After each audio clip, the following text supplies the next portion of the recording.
এই রাজ্যপাল যে জেপি ধনখড় তিনি গেলেন দিল্লিতে এবং তিনি গিয়ে স্বরাষ্ট্রমন্ত্রীর সঙ্গে দেখা করলেন বিজেপি শীর্ষ নেতৃত্বের সঙ্গে এবং সেটা নিয়ে আলোচনা করবো ভেবেছিলাম। কিন্তু একটু আগে জেপি নাড্ডা বিজেপি সর্বভারতীয় সভাপতি অনেকগুলো স্ট্রং তথ্য কোট তথ্য এবং স্ট্রং অভিযোগ নিয়ে তৃণমূল কংগ্রেস তথা এই রাজ্যের প্রশাসন সরকারের বিরুদ্ধে একটা বক্তব্য প্রকাশ করলেন।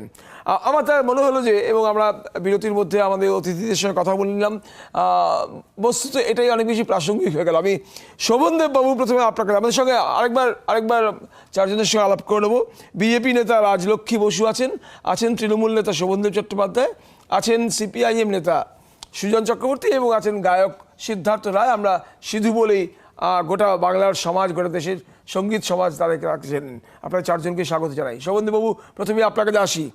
বাঙালি অস্মিতা বহিরাগত বলে আপনারা বিজেপির দিকে আক্রমণ হানছেন, কিন্তু জেপি নাড্ডাজির বক্তব্য যে বহিরাগত ওরা নন, বহিরাগত হচ্ছেন তারা যারা বাঙালির কৃষ্টি সংস্কৃতি থেকে বিচ্ছিন্ন বলে উনি কয়লা চোর, বালি চোর, কাটমানি দেয় যারা সিন্ডিকেট চক্রের সঙ্গে জড়িত ইত্যাদি বলে আসলে আপনাদের দিকে ইঙ্গিত করে বললেন আপনারা বাঙালি অস্মিতার থেকে বহু দূরে আছেন, বরং ওরাই বাঙালি অস্মিতার সঙ্গে ওতপ্রোতভাবে জড়িত হয়ে।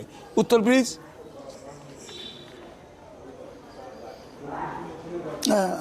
বলছি আমি যে প্রথমে আমার সঙ্গে যারা রয়েছেন প্রত্যেককে নমস্কার জানাচ্ছি, আর যারা দেখছেন তাদেরকেও আমি নমস্কার জানাচ্ছি।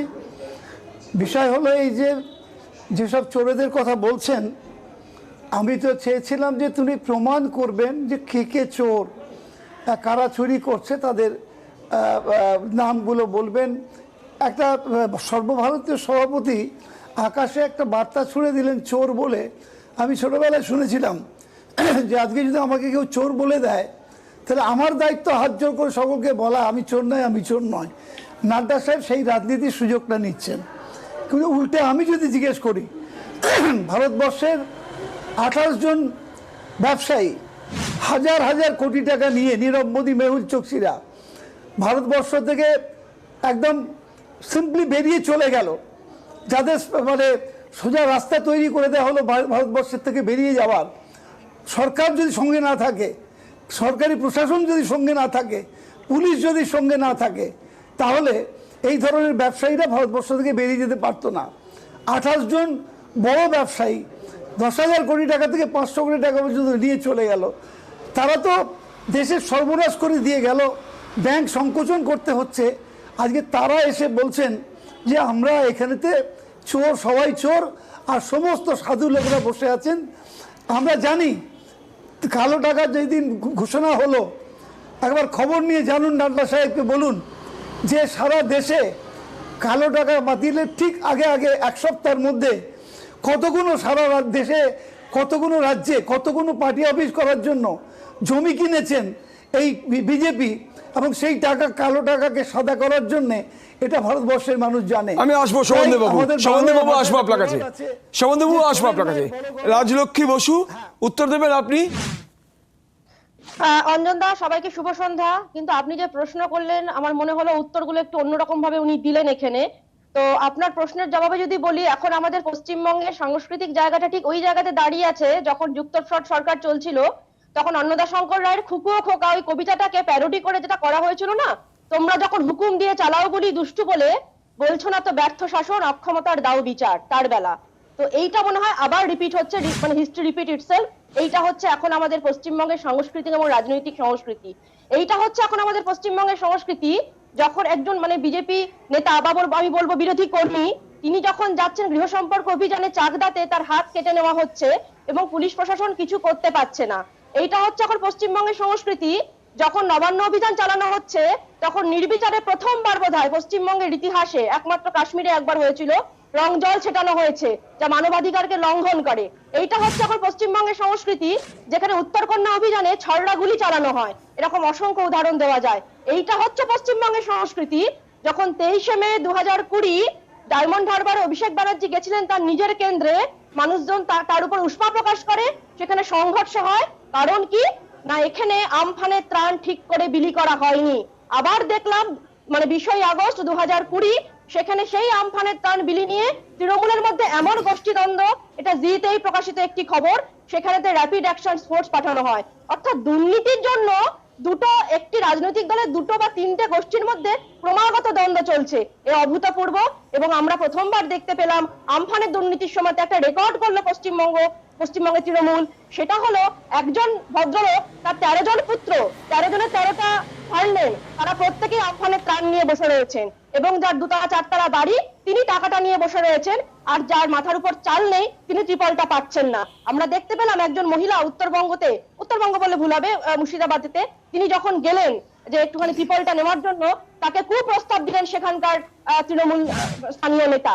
তো এটা হচ্ছে এখন পশ্চিমবঙ্গের সংস্কৃতি। আর একটা আসবো। কথা, হ্যাঁ, এইটা হচ্ছে পশ্চিমবঙ্গের সংস্কৃতি। মানে মমতা ব্যানার্জি আসার প্রথম টার্মে 1848 জন মহিলা ধর্ষক এবং শ্লীলতাহানির জন্য ধরা পড়েছিলেন, শাস্তি পেয়েছিলেন 47 জন, বাকিদের সবার হাতে কেষ্টবিষ্টুর হাত ছিল আশীর্বাদ। আসবো আপনার কাছে। আমি সুজন বাবু আপনার কাছে যাব। একদিকে তৃণমূলে বিজেপির অভিযোগ যে তারা এই ধরনের যে সংস্কৃতির বাহক যারা তৃণমূল কংগ্রেস, অর্থাৎ যেটা একটু আগে লাট্টাজি বললেন, জেপি লাট্টাজি, তোলাবাজি, সিন্ডিকেট, চুরি, ঘুষ, দুর্নীতি ইত্যাদি, এবং সেটা বাঙালি সংস্কৃতি নয়। অন্যদিকে সেটাকে কাউন্টার করতে শোভনদেববাবু বলেন, আরে চুরির কথা তুমি বলছো, আর বিরাট বড় বড় চুরি এবং দুর্নীতিতে বিজেপি তারা প্রশ্রয় দিয়েছে বা সরকারি প্রশ্রয় তারা দেশ ছেড়ে পালিয়েছে ইত্যাদি। অর্থাৎ দুপক্ষই পরস্পরকে আঘাত করছে এই দুর্নীতি এবং চুরি ইত্যাদি প্রশ্নে। আপনি বাঙালি সংস্কৃতি কোথায় গেল, কি বলবেন?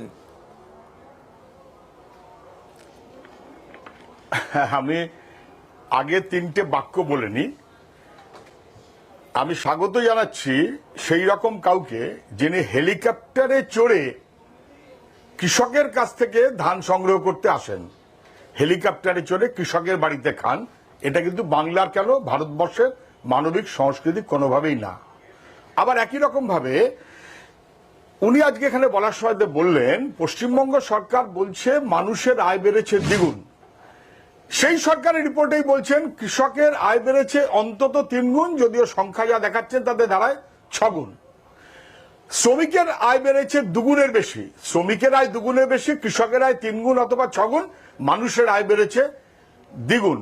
এত ভুল অঙ্ক যদি একটা রাজ্যের সরকার করে তাহলে বাংলার মান সম্মান তাতে অবশ্যই নষ্ট হয়, এ নিয়ে কোনো সন্দেহ নেই।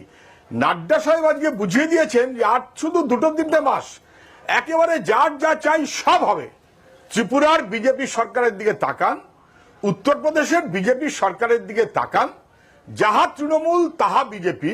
পশ্চিমবাংলায় যা চলছে, ত্রিপুরায় যা চলছে, একজন আরেকজনের পারস্পরিক এবং পরিপূরক, এটা না বুঝবার কোনো কারণ নেই। এবারে আমার কথাটা হচ্ছে সংস্কৃতি। নেতাজি জন্ম শতবর্ষ কমিটি তৈরি হবে, জন্ম উৎসব 125 বছর। ফরওয়ার্ড ব্লক নেতাজির যে দল, তার কোনো প্রতিনিধি সেখানে নেই। নেতাজির পরিবার, তাকে বাদ দেওয়ার কোনো কারণ নেই। একটা লোক দেখানো কাজ করাটা কাজের কথা নয়। রবীন্দ্রনাথকে কোনোদিন বিজেপি গ্রহণ করেনি, নজরুলকে গ্রহণ করেনি, মাদার টেরিজাকে গ্রহণ করেনি, অমর্ত্য সেনকে গ্রহণ করেনি। বরং বাংলাভাষী মানুষ ভারতবর্ষের যে কোনো জায়গায় বাংলাদেশী হিসেবে, বিশেষ করে এনআরসির কল্যাণে চিহ্নিত হয়ে বিপর্যস্ত হচ্ছেন। কে চিড়ে খান, কে কি পোশাক পরেন, তাই দেখে মানুষকে ঠাওর করা হচ্ছে। এটা বাংলা সংস্কৃতি তো নয় বটেই, এটা কোনোভাবেই কোনো মানবিক সংস্কৃতি নয়। দুর্ভাগ্য, এই সংস্কৃতি নিয়ে এখন চলছে বিজেপি। আপনি কি বলছেন? আমি আসবো মুকুল ভাগ, দাঁড়ালোটা কি মুকুল ভাগ না, মুকুল ভাগ দে। তাহলে যে তৃণমূল যে অপরাধে অপরাধী, সেই তৃণমূলের সেই নেতাই বিজেপিতে গিয়ে সাফাই বাক্সে চলে গেলেন। ইডি অথবা সিবিআই 6 বছর ধরে ঘুমোচ্ছিল কেন? 6 বছর ধরে ঘুমোচ্ছিল? আমি আসবো আপনার কাছে, আসবো সুজন বাবু, আসবো।